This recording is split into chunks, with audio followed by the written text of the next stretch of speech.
Queridos, vamos abrir a Bíblia em Isaías 9. Nós já fizemos a leitura desse texto alguns momentos atrás. Eu gostaria de gastar os últimos minutos aqui do nosso encontro, do nosso culto, refletindo a respeito desse texto, um texto dos mais famosos nessa época de Natal, texto que comumente é reproduzido na internet, nas imagens que nós vemos, nos vídeos. É um texto nitidamente natalino. Isaías 9, em especial os versículos 6 e 7. Nós fizemos a leitura dos versículos 1 a 7 algum tempo atrás, alguns momentos atrás. Eu quero comentar com os irmãos especificamente os versículos 6 e 7. Diz assim Isaías 9, 6 e 7. Porque um menino nos nasceu, um filho se nos deu. O governo está sobre os seus ombros, e o seu nome será Maravilhoso Conselheiro, Deus Forte, Pai da Eternidade, Príncipe da Paz. Para que se aumente o seu governo e venha a paz sem fim sobre o trono de Davi e sobre o seu reino, para o estabelecer e o firmar mediante o juízo e a justiça, desde agora e para sempre. O zelo do Senhor dos Exércitos fará isso. Isaías 9, os primeiros 7 versículos, como nós já vimos durante a leitura, é um trecho que trata de libertação e alegria para os judeus. E no primeiro momento, enquanto nós lemos aí os primeiros versículos, talvez nós pudéssemos pensar que se tratasse de alguém dos dias de Isaías, ou imediatamente depois dos dias de Isaías, que traria isso.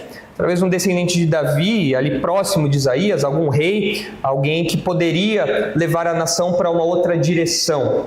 Mas conforme nós continuamos lendo o texto, nós vemos que apenas o Messias se encaixa nessa descrição. Não poderia ser um rei comum, não poderia ser qualquer outra pessoa senão o próprio Messias, dada a descrição que é apresentada aqui para nós. E é por meio dele, é por meio do Messias, prometido aqui, anunciado aqui, que essa libertação, essa alegria, essa prosperidade, essa paz finalmente seriam implementadas. E o texto descreve o governo do Messias, em específico os versículos 6 e 7, descrevem o governo desse Messias. E se os irmãos se atentarem aí na segunda parte do versículo 6, os irmãos vão ver que Isaías apresenta para nós 4 títulos messiânicos. E esses títulos messiânicos justificam o cenário que é pintado. Por que o governo do Messias tem essas características, tem essas marcas, é desenhado por Isaías desse jeito? Porque o governante, que é o próprio Messias, ele tem alguns atributos. E esses atributos, essas marcas, estão expressas nesses 4 títulos messiânicos. Então o Messias é chamado de Maravilhoso Conselheiro, Deus Forte, Pai da Eternidade e Príncipe da Paz. Quero gastar algum tempinho com os irmãos olhando para cada um desses títulos messiânicos, já que hoje nós estamos na noite de Natal, lembrando aí do que, de fato, isso representa para nós hoje. O que esses títulos representam para nós de esperança e daquilo que já é realidade na nossa vida e que já aconteceu conosco. Versículo 6, antes de chegarmos nos títulos propriamente dito, versículo 6 diz: porque um menino nos nasceu, um filho se nos deu. Há uma certa surpresa nessa profecia, porque para prover a libertação prometida a Israel dos seus inimigos, para trazer a paz, para trazer algo perene, duradouro, que não fosse ameaçado, nós esperávamos que talvez Deus fizesse isso por meio de um grande exército, por meio de armas nucleares, por meio de um exército grande e poderoso. Mas o texto nos diz algo que nos surpreende. Deus não derrotaria os inimigos de Israel usando exércitos maiores ou mais poderosos. Deus faria isso por meio de uma criança que haveria de nascer. O texto fala, porque um menino nos nasceu, um filho se nos deu. Isso causa uma surpresa em nós. Peraí, como assim? Tudo isso vai ser implementado porque um menino nasceu? Porque uma criança? O que é essa criança? Como assim? Nós esperávamos algo diferente. Não uma justificativa como essa aqui. Não um herói criança como é apresentado aqui para nós. E é por meio dessa criança que haveria de nascer que Deus implementaria essa libertação, essa alegria, essa paz, essa prosperidade. Isso mostra para nós que o poder de Deus é tão superior aos povos inimigos de Israel e tão superior aos poderosos desse mundo, que Deus pode vencê-los anunciando o nascimento de uma criança. Deus não precisa anunciar armas poderosas, Deus não precisa anunciar tecnologias avançadas. Deus é tão poderoso que por meio do anúncio de uma criança que viria ao mundo, Ele garante que essa paz e essa prosperidade de fato chegariam a Israel. Se os irmãos se lembrarem, em Lucas 2, abra rapidinho a Bíblia comigo em Lucas 2, no momento em que Simeão, o velho Simeão, vê Jesus ainda bebê. Simeão toma Jesus nos braços em Lucas 2, 28, e ele reconhece naquele bebê a salvação prometida. A salvação anunciada aqui por Isaías, de que esse menino implementaria essa paz, essa prosperidade, essa alegria, é vista aqui por Simeão quando ele vê Jesus, quando ele contempla o bebê Jesus. Diz assim Lucas 2, 28, Simeão o tomou nos braços e louvou a Deus dizendo, agora, Senhor, podes despedir em paz o teu servo segundo a tua palavra, porque os meus olhos já viram a tua salvação. Simeão está vendo um bebê, mas ele olha para aquele bebê e fala, esse bebê é o Salvador. Esse bebê é aquele menino prometido. Esse bebê é aquele que vai fazer tudo aquilo que foi prometido, que vai implementar esse reino, essa paz, essa prosperidade, que vai salvar. Porque os meus olhos já viram a tua salvação, a qual preparaste diante de todos os povos, luz para a revelação aos gentios e para a glória do teu povo de Israel. E é aqui, portanto, no comecinho do versículo 6 de Isaías 9, que o Natal se encaixa muito bem. Porque nós estamos falando do nascimento desse menino, dessa criança, desse Messias prometido, da encarnação de Jesus, da chegada de Jesus ao mundo como Deus homem. Mateus e Lucas deixam claro na narrativa dos primeiros capítulos do nascimento de Jesus, da fuga de Jesus para o Egito, do encontro de Jesus com os magos do Oriente, do encontro de Jesus com os pastores, do anúncio dos anjos. Mateus e Lucas, os dois evangelhos que tratam desse momento, deixam claro para nós que Jesus, o bebê Jesus, é digno de toda adoração, mas os evangelhos também destacam que ele continua sendo um menino. Ele continua sendo um homem. Ele continua sendo um bebê. E, entretanto, a singeleza do Natal não pode nos enganar, não deve nos enganar. Nós olhamos para o bebê na manjedoura e talvez nós lembremos apenas de fragilidade, nós lembremos apenas de algo pequeno, algo que depende, alguém que depende de José, depende de Maria ali, mas isso não deve nos enganar. Porque esse menino que é anunciado aqui, ele tem uma autoridade singular. Olha como o texto continua ainda no versículo 6. Porque o menino nos nasceu, um filho se nos deu, o governo está sobre os seus ombros. Aquele bebê, ele tem uma autoridade singular, ele tem o pleno direito de governar não apenas Israel, mas todo o mundo. E Isaías repete isso várias vezes ao longo da sua profecia, que esse Messias, que esse menino nascido aqui, que esse Salvador prometido, ele não apenas é rei de Israel, como ele é aquele que traria paz e um reino de prosperidade e alegria para todo o mundo. Esse é aquele que tem o governo sobre os seus ombros. E é nesse ponto, então, que Isaías apresenta para nós os 4 títulos que nós falamos. E quando nós lemos, e o seu nome será, talvez intuitivamente nós pensemos que o RG de Jesus tivesse lá, Jesus, Emanuel, maravilhoso conselheiro, Deus forte, Padre eterno, da Silva, mas não é isso. Quando nós lemos aqui que o seu nome será, e esses 4 títulos são apresentados, o que o texto está querendo dizer, na verdade, são marcas do caráter e da obra de Jesus. Os nomes funcionavam de modo um pouco diferente do que nós temos hoje. Essa expressão, e o nome dele será, funciona de modo um pouco diferente do que nós temos hoje. Hoje, quando nós falamos de nome, nós pensamos só em identificação. Mas naqueles dias, e eventualmente isso acontece conosco também, ao falar de nome, nós estamos associando uma característica, uma marca àquela pessoa. Então, ao falar que o nome do Messias seria maravilhoso conselheiro, Deus forte, Pai da eternidade, príncipe da paz, o que Isaías está dizendo para nós é que Jesus tem essa essas características, essas marcas. O Messias, ele teria esses atributos que são apresentados aqui, em seu caráter e em sua obra como Salvador. E vamos ver agora então cada um desses títulos messiânicos que são apresentados. O primeiro deles, Isaías fala, é que o Messias seria o maravilhoso conselheiro. Se os irmãos olharem o capítulo 11, virarem um pouquinho as páginas da Bíblia aí para a profecia de Isaías, no capítulo 11, os irmãos verão que mais para frente Isaías vai mencionar que de fato o Messias seria singularmente sábio. Uma sabedoria maravilhosa, incrível, magnífica. Isaías 11, versículo 1 diz assim: do tronco de Jessé sairá um rebento, e de suas raízes um renovo. Repousará sobre ele o Espírito do Senhor, o Espírito de sabedoria e de entendimento, o Espírito de conselho e de fortaleza, o Espírito de conhecimento e de temor do Senhor. E de fato, Jesus é uma fonte, é a fonte, não uma fonte, mas a fonte inesgotável de toda a verdadeira sabedoria, de toda a sabedoria divina. Não por acaso o apóstolo Paulo, em Colossenses 2, ele fala para nós que todos os tesouros da sabedoria e do conhecimento estão em Cristo. Tudo que Jesus faz, tudo que Jesus fala é marcado por verdade e por sabedoria, porque Ele próprio é a fonte de toda sabedoria. E por isso Ele é um maravilhoso conselheiro. Aqui, ao ser apresentado como um libertador de Israel, esse atributo é fundamental. Uma nação precisa de alguém sábio, e o Messias é apresentado nesses termos. Mas por que nós precisamos de um maravilhoso conselheiro? Por que é importante termos um maravilhoso conselheiro? Porque assim como a nação de Israel, nós também precisamos de direção. Sem as orientações de Jesus para a nossa vida, nós ficamos apenas com as filosofias vazias do mundo.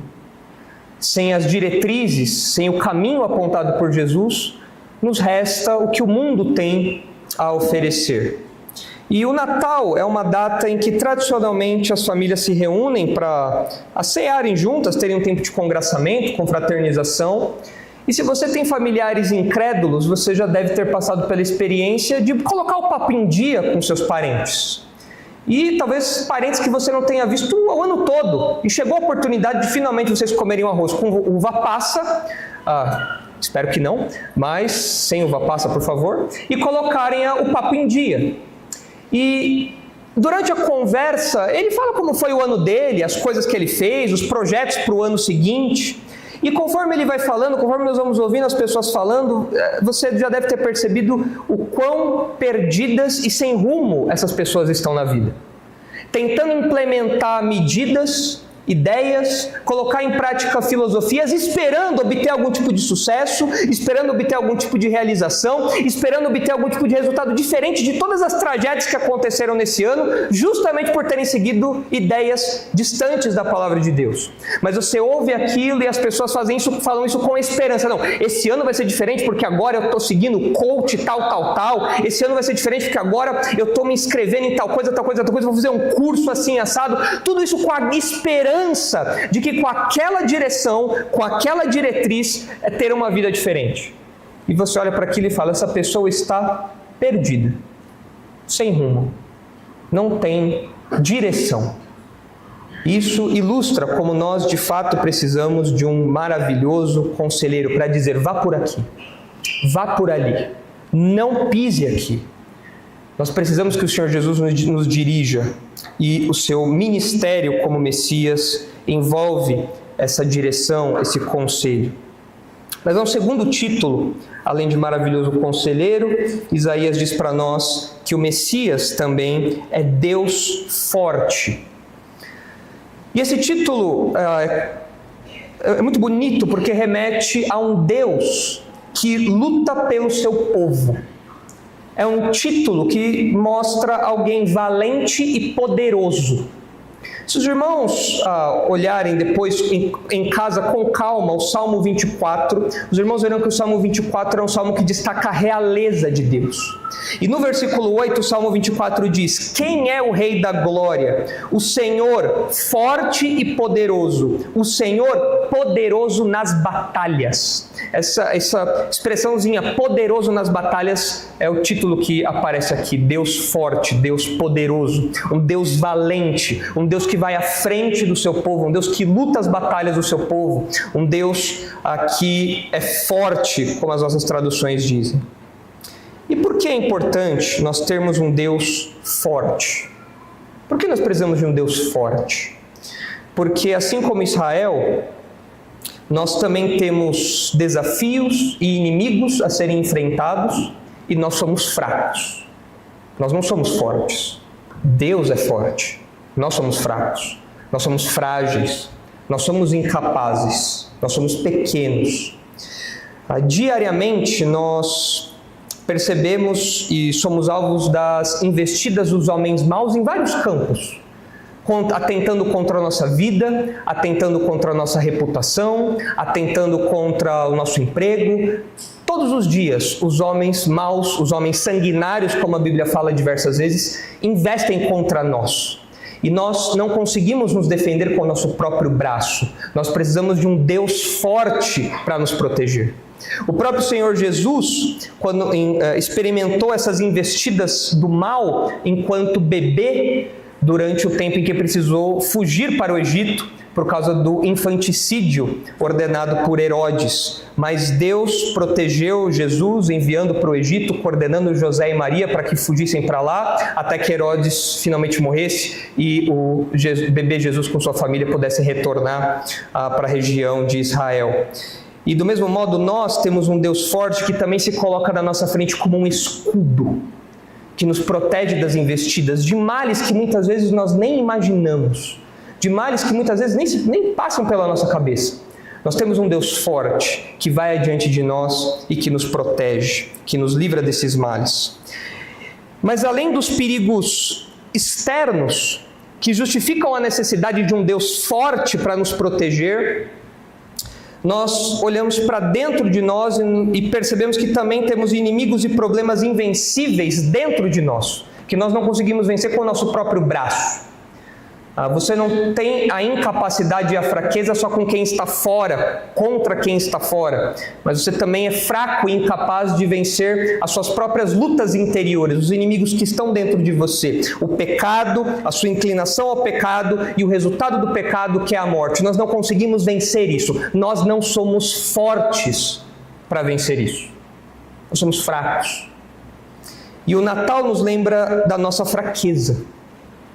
É diferente do que muitas vezes o mundo tenta pregar por aí, como sendo um momento de você olhar para dentro de você, para você buscar forças, para você... Não, se você olhar para dentro de você, você vai ver na verdade o contrário, você vai ver a sua fraqueza, você vai ver a sua incapacidade. O Natal é um lembrete justamente disso, que nós somos incapazes, que nós somos fracos, Deus é quem é forte. Nós não conseguimos resolver os nossos próprios problemas, nós não conseguimos vencer os nossos inimigos, nós não conseguimos vencer o pecado e a morte. Nós precisamos de uma ajuda, e uma ajuda completa, porque nós não temos força nenhuma para vencer esses inimigos. Nós precisamos que o próprio Deus intervenha na história para que haja salvação, e só Ele, o Deus forte, pode nos livrar, pode derrotar o pecado e a morte. E é por isso que nós precisamos de um Deus forte, e essa é a promessa. O Messias, ele será um maravilhoso conselheiro, porque vocês precisam de direção. E ele será um Deus forte, valente, que protege vocês, que vai adiante de vocês, porque vocês são fracos e precisam de proteção.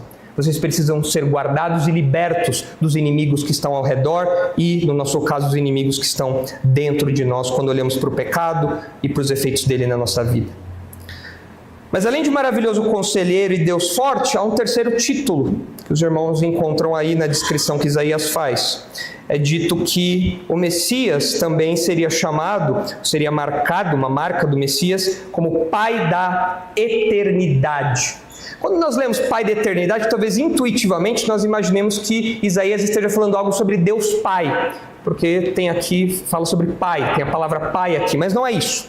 Aqui é uma referência não ao Deus Pai em distinção ao Deus Filho, mas aqui o texto está falando do Messias ainda.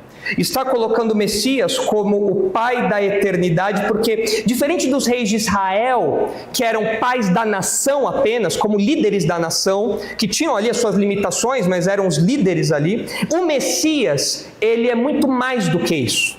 Ele é um pai eterno, ele é um pai da eternidade. E aqui a ideia é que o seu reino seria dirigido, comandado, ele dirigiria o seu reinado como um pai, com um cuidado paternal, provendo, protegendo, cuidando, como um pai protege os seus filhos. E esse reinado paternal, ele durará para sempre. Por isso é o Pai eterno. Por isso o Messias aqui é chamado de Pai eterno. Um reinado paternal de cuidado e provisão que dura para sempre, porque o Messias é o próprio Deus. O Messias é eterno. Jesus Cristo é eterno. De fato, se vocês olharem o versículo 7, Isaías reforça isso quando ele fala: para que se aumente o seu governo e venha paz sem fim sobre o trono de Davi e sobre o seu reino, para o estabelecer e o firmar mediante juízo e justiça, desde agora e para sempre. Miqueias 5,2, um outro texto natalino, diz: e tu, Belém Efrata, pequena demais para figurar como grupo de milhares de Judá, de ti me sairá o que há de reinar em Israel, e cujas origens são desde os tempos antigos, desde os dias da eternidade. O Messias não é um rei comum de Israel, o Messias é o próprio Deus, o Deus eterno, que garante um reino eterno, um reino de cuidado paternal. De fato, nós sabemos que o Natal não é o início da existência de Jesus. Jesus sempre existiu, é isso que João 1 fala para nós. No princípio era o Verbo estava com Deus, o Verbo era Deus, todas as coisas foram feitas por intermédio dele, sem ele nada do que foi feito se fez. Ele sempre existiu. Ele é o Deus eterno. Jesus não passou a existir no Natal, a sua encarnação aconteceu no Natal, mas há uma pré-existência eterna na pessoa de Jesus, porque Deus é eterno. E a pergunta que fica, como nós fizemos com os outros dois títulos, é a seguinte: por que nós precisamos de um Pai da eternidade? Por que isso é necessário? Nós já vimos que precisamos de um maravilhoso conselheiro, nós já vimos que precisamos de um Deus forte, mas por que nós precisamos de um Messias reconhecido, apresentado para nós como o Pai da eternidade? Porque nós, queridos, somos criaturas sujeitas a variações constantes e temos um alcance limitado.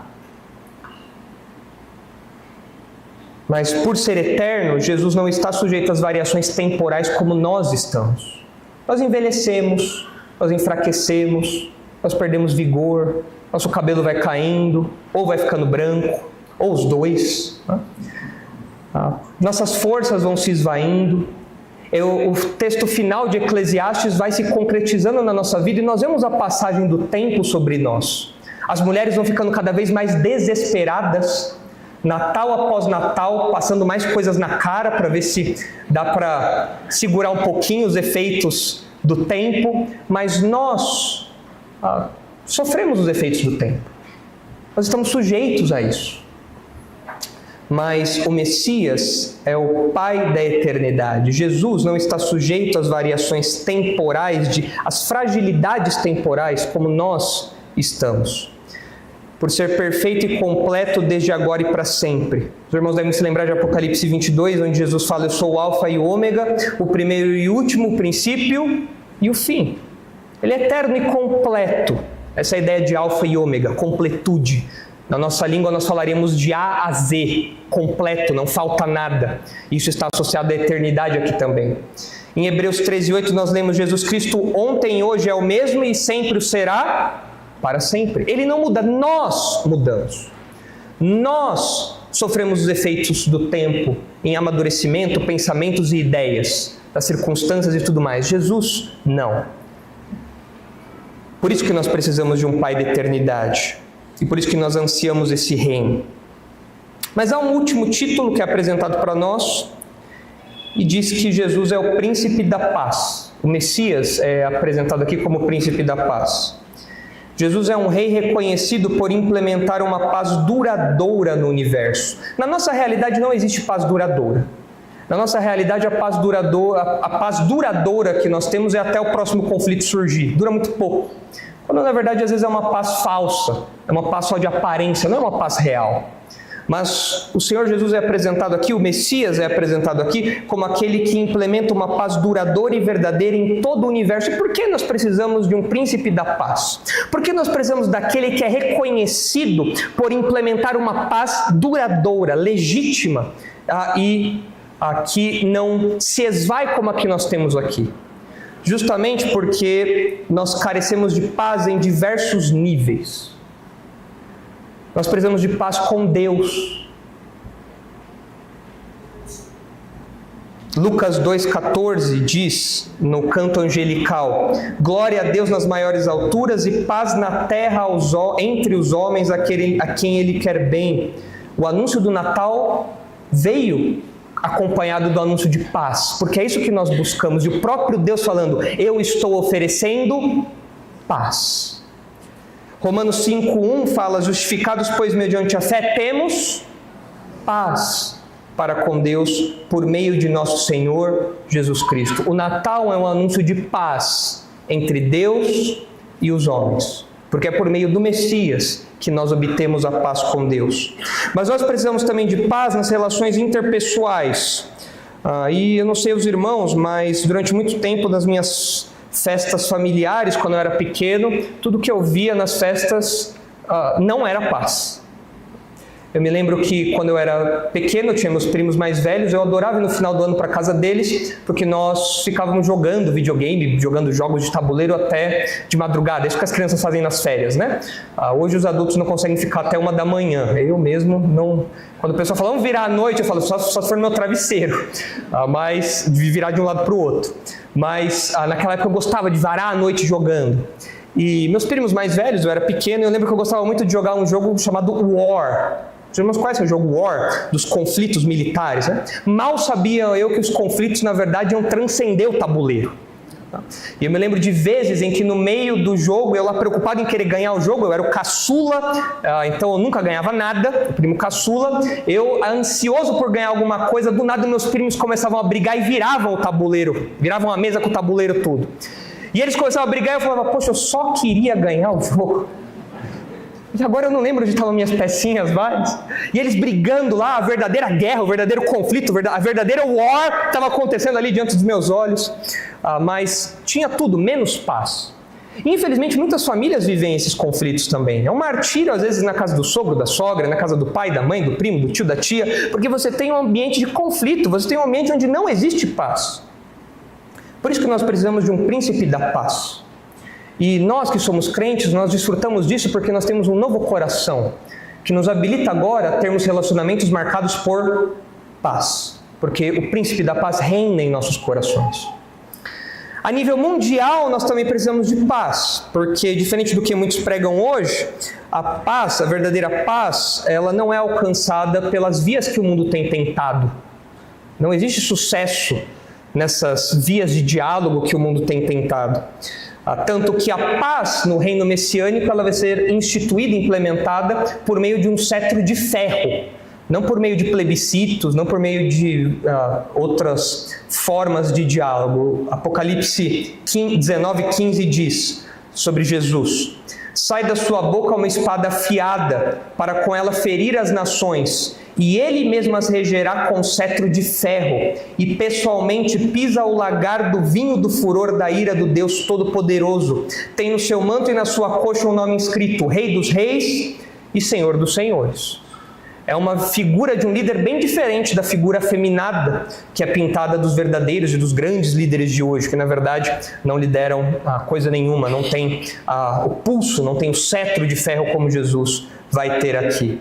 E nós precisamos de paz a nível mundial. Esse ano foi um ano marcado por vários conflitos. Nós temos orado já há muito tempo por esses conflitos, próximos de nós, conflitos nas nossas cidades, conflitos no nosso país, conflitos a nível mundial. Nós precisamos de um príncipe da paz, que instaure a paz definitivamente e mantenha essa paz, porque vai governar com cetro de ferro. E a nível cósmico, pensando nos nossos inimigos espirituais, nós também precisamos de paz, porque eles vivem em guerra contra nós, nós estamos em guerra contra eles. E é curioso que Romanos 16, 20 mostra para nós algo que aparentemente é um contraste, mas diz: e o Deus da paz em breve esmagará debaixo dos vossos pés a Satanás. Eu sempre achei esse texto curioso. O Deus da paz esmagará Satanás. Fala, pera, mas não é o Deus da paz? Como ele vai esmagar Satanás? É uma coisa um tanto quanto violenta. É porque a paz, ela é obtida muitas vezes por meio da força. E o Messias é o príncipe da paz que vai implementar um reino de paz por meio da força, e a nível cósmico vai fazer isso, destruindo o maior inimigo da nossa alma, Satanás. E o versículo 7 diz: para que se aumente o seu governo, o reino de Cristo não vai ter limites, é uma paz e prosperidade sempre crescentes, e venha a paz sem fim sobre o trono de Davi, Jesus, o descendente de Davi, e sobre o seu reino, para o estabelecer e o firmar mediante o juízo e a justiça, desde agora e para sempre, diferente de todos os governos do mundo, que são marcados por corrupção, por engano e por injustiça. O reino do Messias vai ser marcado por juízo e justiça. Tudo aquilo que nós não vemos no Brasil, nós vamos ver um dia implementado pelo Senhor Jesus a nível mundial. E nós temos uma garantia ao final desse versículo. O texto diz: o zelo do Senhor dos Exércitos fará isso. Nada nem ninguém pode frustrar a execução desse plano. Nada. Nem o exército mais poderoso, nem os nossos maiores inimigos podem frustrar os planos redentores do nosso Deus, porque Ele garante por quem Ele é. O meu zelo, o meu amor por isso, o meu envolvimento ativo por isso, vai garantir que isso vai acontecer. E de fato, o menino já nasceu em Belém. Gálatas 4 fala que, vindo a plenitude do tempo, ou seja, o momento certo, Deus enviou seu filho, nascido de mulher, nascido sob a lei. De fato, isso aconteceu. As investidas de Herodes não impediram isso. As investidas dos inimigos de Jesus não impediram o plano da redenção. Nada nem ninguém pode frustrar o plano redentor de Deus. Porque o zelo do Senhor dos Exércitos, aquele que controla os exércitos dos céus e da terra, nada pode impedir o Senhor dos Exércitos de fazer isso. O menino já nasceu, cresceu, viveu, morreu, ressuscitou, foi levado aos céus, e nós aguardamos o estabelecimento desse reino que é descrito aqui nos versículos 6 e 7. Nós aguardamos o dia em que veremos o Senhor Jesus reinar nesse mundo. E temos a garantia que isso vai acontecer, porque nós já vimos que o menino nasceu em Belém, e de fato aquilo se cumpriu. E o Senhor vai cumprir essa outra parte da sua promessa ainda no futuro. E é importante então que todos aqui reconheçam Jesus como Messias. O bebê na manjedoura não é um mito. O bebê na manjedoura não é uma criança qualquer que foi elevada à altura de divindade pela mitologia cristã. O bebê na manjedoura é o Messias. O bebê na manjedoura é maravilhoso conselheiro, Deus forte, Pai da eternidade, Príncipe da paz. Nós não conseguimos, talvez nós tenhamos dificuldade, nós não conseguimos colocar na nossa cabeça como pode aquele bebê na manjedoura, tão frágil, tão pequeno, que não consegue falar, que chora o tempo todo. Como pode aquele bebê ser o maravilhoso conselheiro, o Deus forte, o Pai da eternidade, o Príncipe da paz? Essa é a maravilha do Natal. Esse é o paradoxo do Natal. O bebê na manjedoura é o Messias, e um dia vai implementar o seu reino aqui, e nós veremos todos esses títulos se transformando num reino de paz, de alegria, de prosperidade e de libertação, não só para Israel, mas para todo mundo. E todos os servos desse bebê na manjedoura, desse Messias, desfrutarão disso pela eternidade. E eu espero que todos aqui já tenham reconhecido Jesus como Salvador, como Messias, como maravilhoso conselheiro, Deus forte, Pai da eternidade, Príncipe da paz. Vamos orar. Santo Deus, nós agradecemos pela maravilha do Natal. Obrigado pela mensagem que estamos lembrando aqui nessa noite. Nós sabemos que o Natal não é uma data sagrada, não temos datas sagradas como crentes, mas é especial para nós, reunidos aqui como igreja, lembrarmos daquela noite em que o Senhor Jesus veio ao mundo, em que José e Maria, as pessoas ali ao redor, ouviram o choro do bebê Messias. Obrigado, Pai, porque o seu plano de redenção avançou. E agora nós temos a certeza de que o resto da profecia vai se cumprir também. E um dia nós viveremos em um reino marcado por paz, por alegria, prosperidade crescentes daqui para a eternidade. E desde já nós desfrutamos do privilégio de sermos salvos pelo Messias. Desde já nós, como crentes, desfrutamos da sua direção, desfrutamos da sua proteção. Desde já, como crentes, nós desfrutamos do seu cuidado imutável e que avança por toda a eternidade. E nós desfrutamos, como crentes, da paz que só é obtida por meio dele. Obrigado, Pai, porque isso tudo nos remete para o passado e nos alegramos por isso. Isso nos coloca no presente porque nós enxergamos a realidade agora de um outro jeito. E coloca os nossos olhos também no futuro, aguardando o dia em que o Senhor Jesus voltará para estabelecer o seu reino aqui. Obrigado por Belém. E por favor, Senhor, faça com que o dia do retorno do nosso Rei seja em breve. Seja agora, no ano que está para começar. Seja antes do ano terminar. Que nós possamos desfrutar disso tudo o mais rápido possível, porque nós queremos ver tudo isso implementado nesse universo. E só o Messias, o Deus homem que nasceu em Belém, pode fazer isso. E nós louvamos ao Senhor por esse plano de redenção que nos alcançou e um dia alcançará toda a criação, restaurando e trazendo paz, harmonia, alegria e prosperidade no mundo destruído, afetado pelo pecado. Que nós compartilhemos isso nessa noite com os nossos familiares que ainda não conhecem o Senhor Jesus como Messias e não reconhecem nele esses títulos que vimos aqui. E em nome dele, o nosso Salvador, que nós oramos agradecidos. Amém.